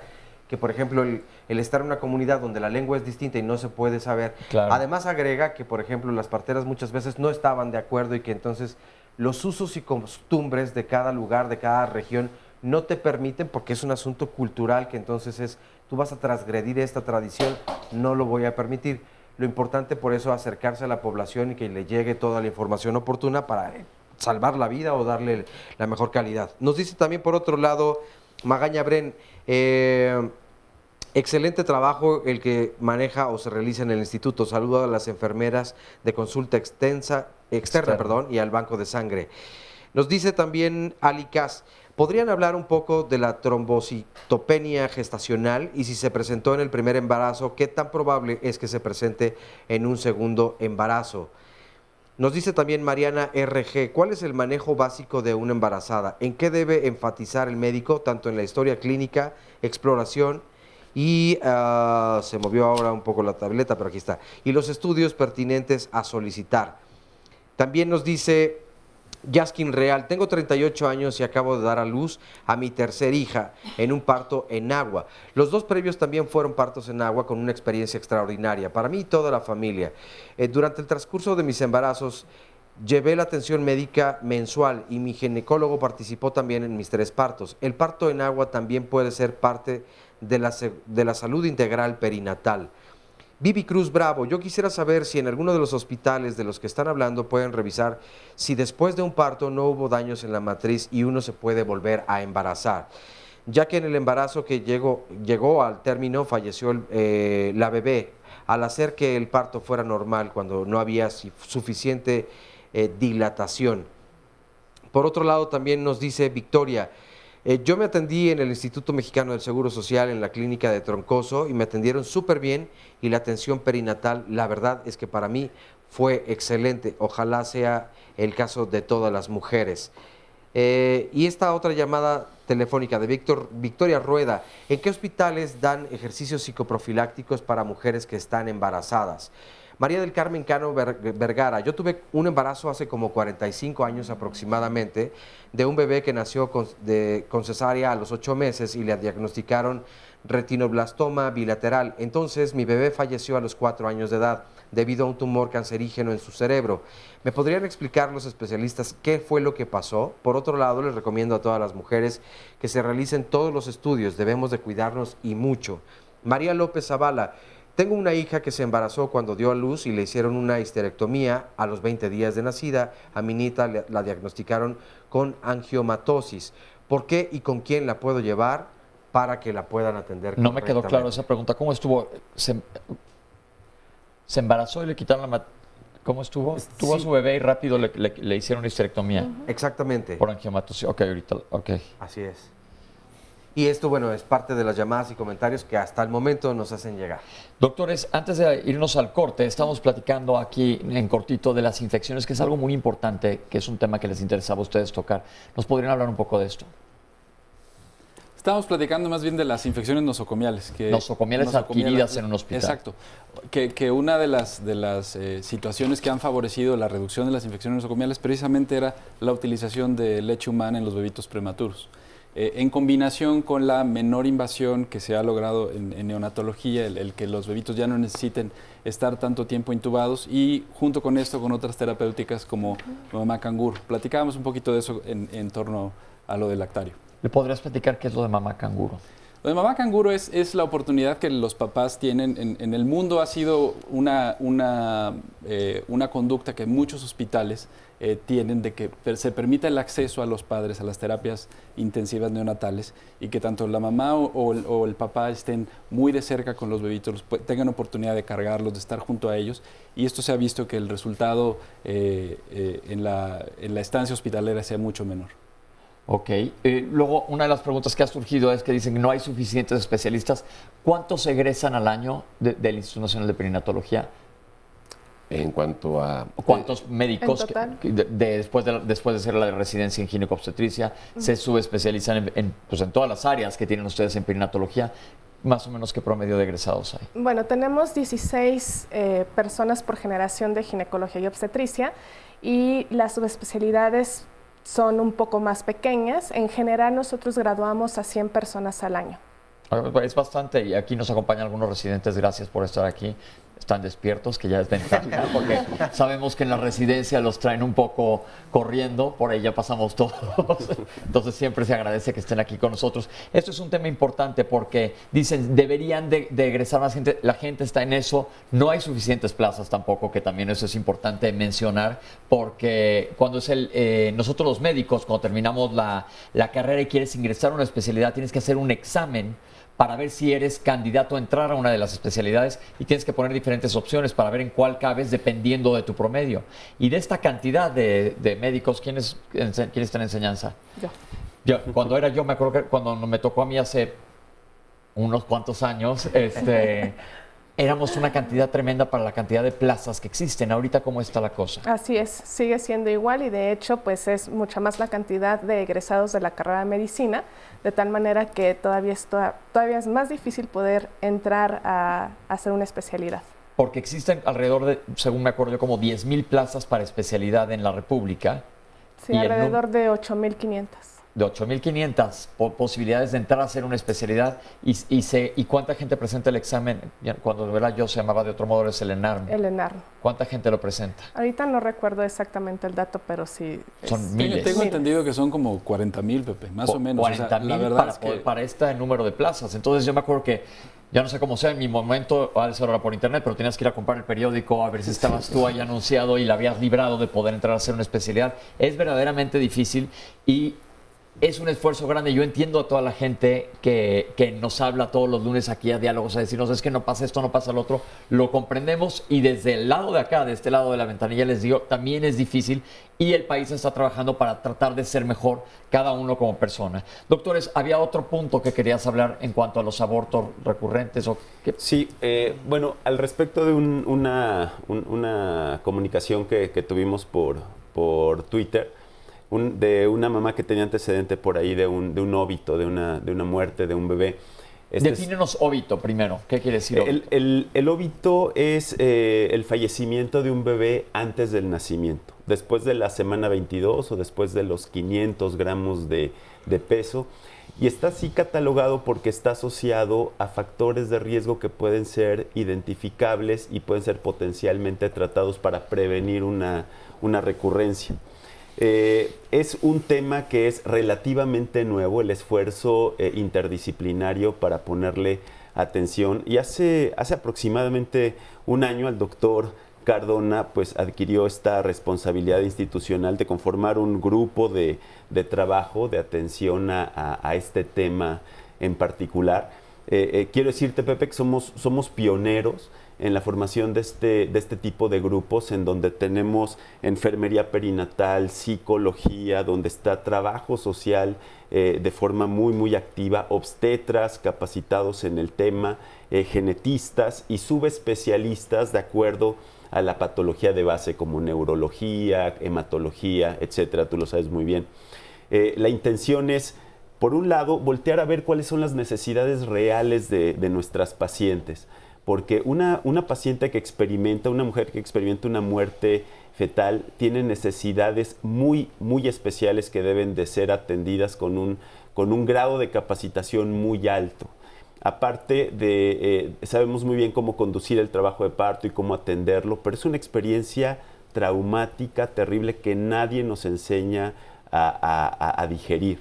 Entonces, de primera instancia, estamos haciendo un gran esfuerzo por lograr esas competencias comunicacionales de asertividad, de profundo respeto a lo que está viviendo la mamá, su pareja, la familia, para que quede todo muy, muy claro, explicarle perfectamente cómo va a ser toda la experiencia durante su estancia en el instituto. El esposo está acompañando a la mamá en todo momento, incluso durante la expulsión, incluso durante el nacimiento de ese bebé. Se les da la oportunidad de que lo conozcan, de que esté en sus brazos, de que de acuerdo a sus costumbres, a su religión, lo bauticen, se generan recuerdos, porque debemos de afrontar de forma muy responsable también ese duelo, ¿no? Y acompañar a la pareja. Les damos seguimiento incluso posteriormente y tomamos ese compromiso de hacer un estudio a profundidad de todas las posibles causas para brindarles una asesoría para modificar ese pronóstico. Esa es mi pregunta que surge,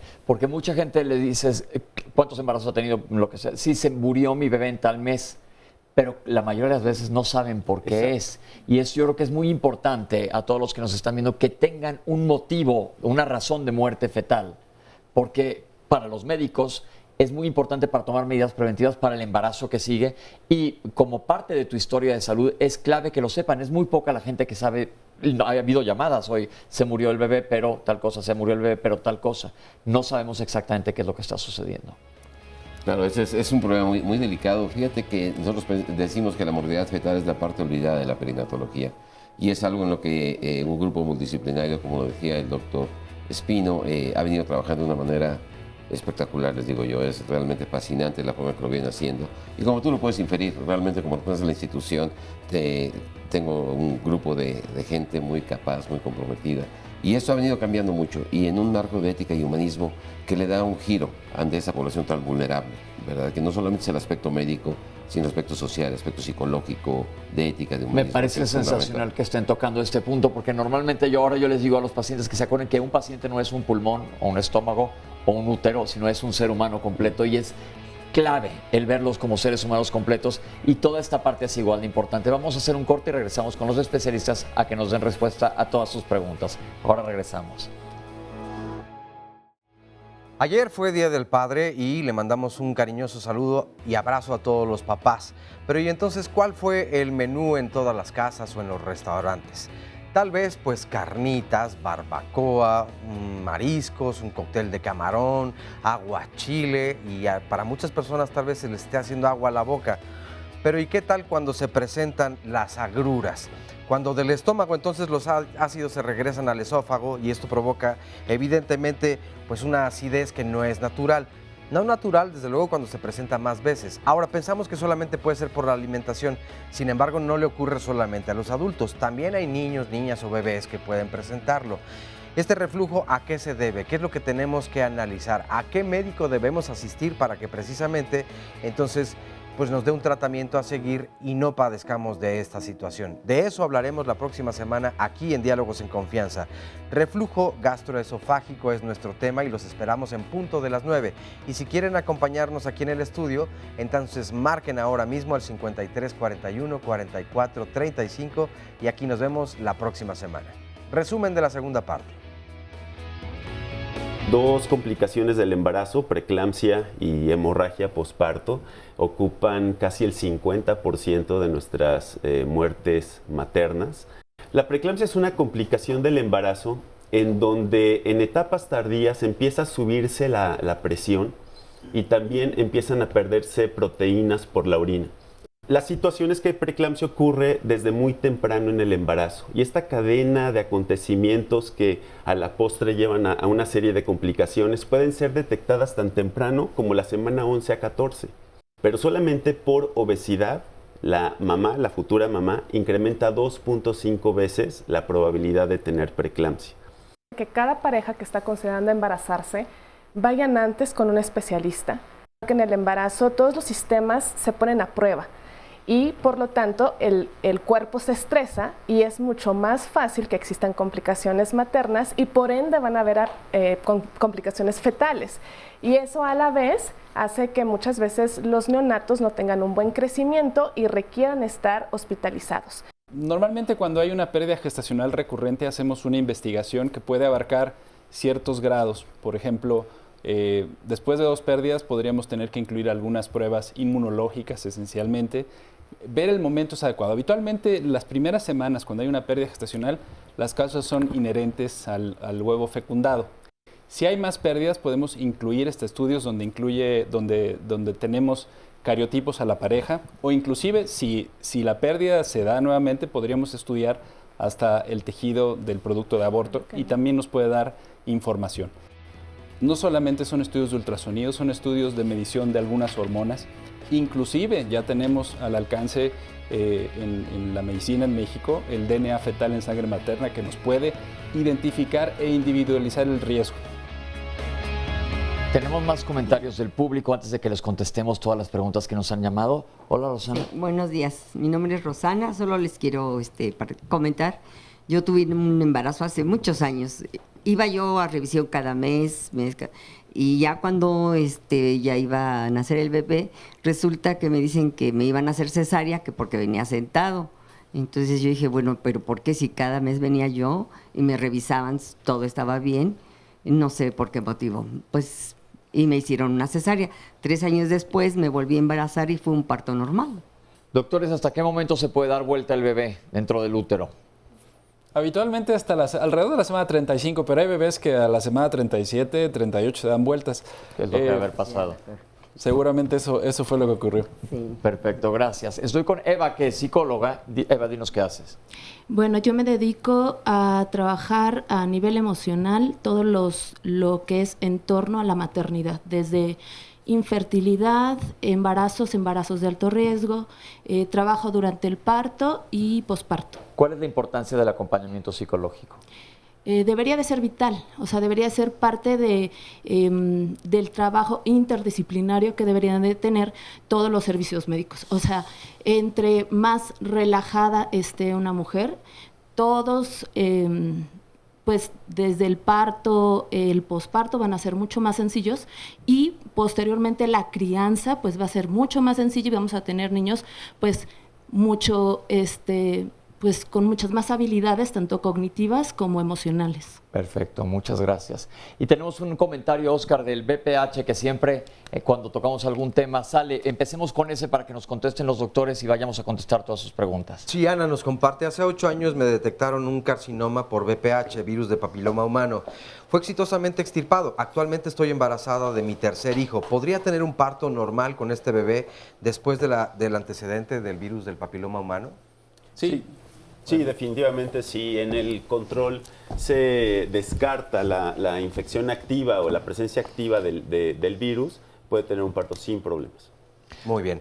Por otro lado, también hablabas acerca de la importancia del tratamiento psicológico, emocional. Liliana Ibarra nos dice, yo estoy en el primer trimestre del embarazo, ya me hice todo lo correspondiente y todo va bien. Sin embargo, me baja mucho la presión y mi primer embarazo ya pasó hace 8 años. Los doctores me dicen que tengo un riesgo de 8.5 y quisiera saber por qué me dicen eso si mi primer embarazo ya tiene mucho tiempo. ¿A qué me refiero con lo emocional? Cuando desconocemos médicamente lo que ocurre en nosotros, puede generar un estrés de más y no sé qué tanto entonces la salud tanto de la mamá como del bebé puede afectarse en esta situación, ¿no? Claro, ¿qué hay con esto que se le baje la presión? Bueno, lo que pasa es que el principio del embarazo, las primeras semanas de gestación, conllevan múltiples síntomas que pueden inclusive simular algunas enfermedades. De ahí que habrá que individualizar otra vez, ver exactamente la condición de salud de esta señora y ver qué es lo que está pasando. Claro. Otro comentario de Victoria. Mi esposo sufre de plaquetas bajas y a mí en el embarazo se me bajaron mucho. ¿Eso puede afectar a mi bebé en su desarrollo? Guadalupe nos dice, mi esposa tuvo 4 cesáreas, pero le duele la espalda, donde le pusieron el bloqueo. ¿Esto es normal? Laura Tapia, los riesgos en mujeres a partir de 35 años son mayores, tanto para concebir como para tener bebés. Ojo, perinato solo recibe hasta los 36 años, es lo que nos comparte Laura. ¿Tiene una fecha, una edad límite? No para las embarazadas, no hay una edad límite para el embarazo. La limitación probablemente se refiere más bien a pacientes que tienen situaciones de fertilidad. Ok, perfecto. Ahora sí, doctores, vamos a tratar de contestar. Hay muchísimas preguntas, ser lo más breve posible para que tratemos de sacar todas. Nos preguntaron, ¿es posible un parto sin dolor y cómo debo de respirar? Tengo 39 años y estoy en mi tercer embarazo. Bueno, aquella mujer que desee tener un parto sin anestesia, sin duda requiere de preparación para hacerlo. Y por eso es psicoprofiláctico. Y por eso hay estudios para poder hacerlo. Pero el bloqueo peridural también es una opción segura y muchas mujeres han dado a luz en el mundo con eso y no hay ningún problema. Mi bebé broncoaspiró y tuvo hipoxia. Habla de lo importante que es ser humanos, que muchas veces hay negligencias médicas. Estamos totalmente de acuerdo con usted. Tengo 30 años, tengo endometriosis y no tengo un ovario. ¿Me puedo volver a embarazar? ¿Sí o no? Sí, sí hay posibilidades. Ok, mi bebé se murió en el 5º mes y no sé la causa, pues volvemos a lo mismo. Nos pregunta por qué fue, pues no sabemos. Aquí, como dicen, hay que ver cada uno de los casos y ahora le están dando importancia a saber cuál es el caso para que esa información es valiosa para ti dentro de tu historia clínica, sobre todo para futuros embarazos. Hablaron ya de la deshumanización de las cesáreas, tuvimos una cápsula y los mandó a ver el programa de cesáreas. Tengo lupus. Quiero embarazarme, ¿requiero que me vean en perinatología o un perinatólogo? Sí, definitivamente. El lupus como patología de base, como cualquier otra patología de base de las que comentaba la doctora Godínez, son causas suficientes para que justifican un estudio a profundidad. Sí sería muy importante que cuanto antes acudiera al instituto. Es muy sencillo, a través de la página de internet hace la solicitud y se le da se le agenda una cita para su valoración, pero así como lupus, hipertensión, diabetes, que también estaba en alguno de tus comentarios, son pacientes que nos interesa mucho estudiar desde el principio para modificar las posibles complicaciones. Perfecto. Inclusive, Pepe, si me permites, claro. Si una embarazada tiene cualquiera de estas condiciones de riesgo, inclusive que vea que su cita que solicite a través de la página de internet, que la vea que está diferida algún tiempo, que no espere, que acuda al instituto de inmediato, porque nosotros tenemos forma de poder abrir expediente de forma expedita en esos casos. Perfecto. Si no me puedo embarazar, ¿con quién debo de ir? Hay médicos especialistas en fertilidad, ya tuvimos un programa también de fertilidad, se los recomiendo que lo busquen, está en YouTube y ahí hay muchas referencias. ¿Ustedes no ven mayor fertilidad en perinatología? Sin duda sí, también somos el semillero de los biólogos de la reproducción, de la especialidad después de hacer ginecología y obstetricia, y tenemos inclusive hasta reproducción asistida. Perfecto. Tengo RH negativo. ¿Podrían explicar un poco esto y cuál es el peligro de embarazarme? Sí, bueno, el RH negativo quiere decir que en la superficie de las células rojas de la sangre no existe una proteína. Esto hace que si el bebé es RH positivo y que sí tiene esta proteína, puede pasar a la sangre de la mamá y la mamá reconocerlo como ajeno y producir anticuerpos para destruirlo. Generalmente en el primer embarazo, no sucede esto que le llamamos isoinmunización, pero sí constituye muy alto riesgo para siguientes embarazos. Requieren un cuidado muy especial y algunas precauciones al nacimiento. Se pone una vacuna. Le llamamos vacuna, sí se conoce como vacuna para evitar que suceda esto. Entonces, básicamente, si tienes un RH negativo, es importante que se lo digas a tu ginecólogo porque él va a saber exactamente qué hacer para que no haya peligro para tu bebé. Mi bebé nació con hidrocefalia y ella tiene la idea de que fue por una negligencia o irresponsabilidad médica. ¿Podrían explicar esto? No, generalmente es una opción de tipo congénito en el que hay varias posibilidades de por qué se llevó a cabo, se formó la hidrocefalia, pero necesariamente negligencia no. sino es un problema que ya traía el bebé y se desarrolló. Tengo problemas de coagulación, me puedo embarazar, y esto va de la mano con gente que habló que se le han bajado las plaquetas. También hay tiempos de coagulación y hay plaquetas, pero es importante que lo mencione. Sí, la trombocitopenia gestacional, que es esta experiencia de una baja de plaquetas, es una condición que sí tiene que ser seguida de forma estrecha en el embarazo, y también hay que descartar algunas complicaciones que pueden asociarse a esta baja de plaquetas. Y por otro lado, también sobre la pregunta de problemas de coagulación, es muy importante hacer un estudio a profundidad, porque un muy buen porcentaje de problemas de coagulación se relacionan con complicaciones importantes. Perfecto.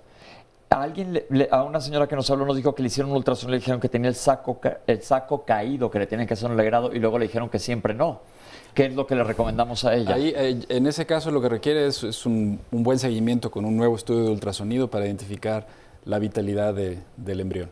Y el ultrasonido lo hacen los ginecólogos. Esta es una pregunta interesante, porque muchos los hacen en su consultorio o se tienen que mandar a un gabinete de... Un ginecobstetra, un médico materno-fetal o un radiólogo están totalmente capacitados para hacer un ultrasonido obstétrico. Perfecto. Tengo 14 semanas de embarazo, soy diabética, soy hipertensa y además tengo una infección de vías urinarias.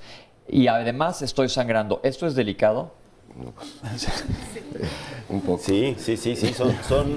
Son 3 condiciones que constituyen factores de riesgo muy importantes y que pueden modificar el pronóstico del embarazo. Es importantísimo que hoy busque atención por especialistas, que se mantenga en control estricto de la diabetes. El 80% de nuestras pacientes se controlan únicamente con dieta. Estamos utilizando también hipoglucemiantes orales, y ya solamente una fracción las llevamos a insulina. Pero es algo que debe ser atendido ya. Ok. ¿Hay reproducción asistida en instituciones públicas? Sí, en nuestro instituto, en el Instituto Nacional de Perinatología, tenemos entendido que también los servicios de salud del Estado de México tienen una clínica de reproducción asistida. Hubo una paciente que nos habló que ha tenido 2 de sus bebés en partos en agua. ¿Nos podrían dar su comentario sobre el parto en agua? Sí, bueno, el parto en agua es las instituciones reconocidas de salud en el mundo, tanto el Colegio Estadounidense de Obstetras y Ginecólogos, la Asociación Americana de Pediatría, inclusive la Federación Mexicana de Colegios de Obstetricia y Ginecología, no recomiendan el parto en agua porque hay un número no despreciable de accidentes, que puede ser accidentes de cordón, accidentes de inmersión, infecciones. Sin embargo, sabemos que es una práctica que cada vez hay mayor inquietud en torno a esto. Al no tener una validez de que tenga muchos más beneficios que un parto que no sea en inmersión, nosotros no lo hacemos y no lo recomendamos. Sin embargo, la inmersión sí se ha visto que es una buena técnica para reducir el dolor durante el trabajo de parto. No recomendamos así el nacimiento en agua. Perfecto. ¿Cuál es el manejo básico de una embarazada? Básicamente es todo lo que hemos estado platicando. Ir con tu ginecólogo desde antes, idealmente, para que planees, y luego él te va a dar un plan de seguimiento, te va a hacer estudios, ultrasonidos, etcétera. Te va a ir viendo, ya comentó el doctor, que es básicamente una vez al mes y un poquito más seguido hacia el final del embarazo. ¿Cómo saber si no tengo daños en mi matriz después de un parto cuando se murió mi bebé? Bueno, sin duda requiere de un examen físico, probablemente estudios de imagen para saber exactamente cuál fue la condición del nacimiento, ¿no? ¿Dónde me puedo ir a un curso psicoprofiláctico? ¿Estos están estandarizados? ¿Hay una página de internet donde los puedan buscar? ¿Cuál es la recomendación? Hay organizaciones que ofrecen cursos psicoprofilácticos, la Asociación Nacional de Psicoprofilaxis también, que es una organización muy seria, que la llevan bastante bien. En nuestra institución tenemos... a través de las enfermeras perinatales es donde otorgamos la educación a nuestras pacientes. Perfecto.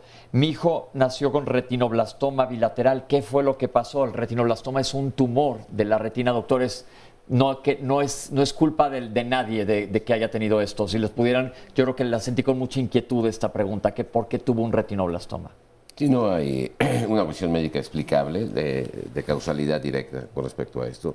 Son tumores como cualquier otro tumor que sucede, sí es de tipo congénito, y el pronóstico desgraciadamente es malo. Es malo, pero no es algo que hayas tú o tu embarazo causado, es algo que pasó, lo sentimos muchísimo. Aquí, Pepe, yo resalto un poco que es fundamental el diagnóstico prenatal. Nosotros A las pacientes, como ya comentamos, hacemos ultrasonidos en primer trimestre para identificar riesgos, hacemos un seguimiento en segundo trimestre para buscar malformaciones y en tercer trimestre para identificar algunos órganos que puedan cambiar. Y es importante porque si identificamos alguna condición específica en ese bebito, está todo el equipo de salud preparado para recibir al bebé en una situación especial. Ok, entonces es muy importante y de verdad a la persona que nos habló con este caso lo sentimos muchísimo, pero no tuviste tú nada que ver con esto. Nos preguntan del dolor post anestesia cuando la cesárea. Hay un programa de anestesia que lo vean, ya se nos acabó el programa, nada más quiero felicitar al instituto porque cumplen 40 años. Así es. ¿Qué hay de esto? Sí, 40 años, hay una revista conmemorativa. Tenemos la reunión anual también, que es parte de todos los festejos por esos 40 años del instituto. Pues los queremos felicitar y nada más dar las gracias por haber estado aquí con nosotros. Creo que es un tema muy interesante. Oscar, nos hubieron preguntas, espero que no se hayan quedado muchas horas en el baúl, en el tintero, porque tratamos de responder todas. Exacto. Y es bien importante que tengamos educación médica. Doctores, muchísimas gracias por haber estado aquí con nosotros y una vez más reiteramos de parte de nosotros felicidades al instituto porque es un instituto sensacional. A toda la gente que nos ha acompañado en el público, la gente que nos dio sus testimonios, Tania, Lourdes, muchísimas gracias. Gracias por estar aquí con nosotros. Residentes, bravo, échenle ganas, aprendan porque como ven hay mucha necesidad de muchos de ustedes. Oscar, nos vemos la próxima semana. Así es. Muchas gracias. Esto fue Diálogos en Confianza. Hasta luego.